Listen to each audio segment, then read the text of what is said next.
مظاهر مدافع حرمم، به قصد حفظ حریم حرم به پا خیزم، کنار لشکر عشاق حسین هم قدمم.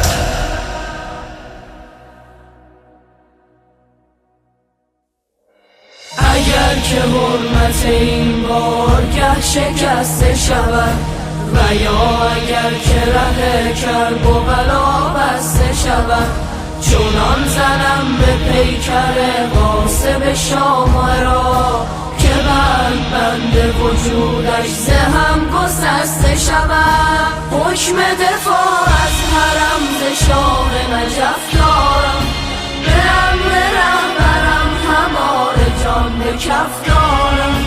هدف فقط رهایی عراق و سوریه نیست، مسیرم از حرم از قدس را هدف دارم. ز کودکی خادم این تبار محترمم، چنان حبیب مظاهر مدافع حرمم، کنار لشکر عشاق حسین هم قدمم.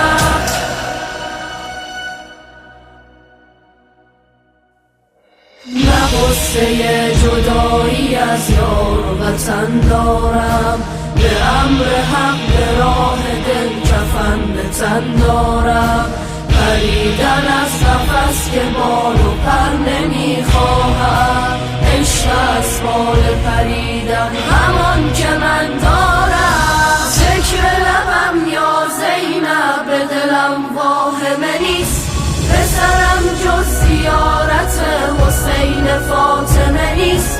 خدا مرا از در این خانه جدا نکند، گدایی در این خانه مرا خاتمه نیست. خطوط قرمز دور حرم ز خون من است، چو برکم که مرگ من همان سکون من است. پیاده میروم ز مشهد و رضا تا شام، حال کبوتر حرم حال کنون من است. ز کودکی خادم این تبار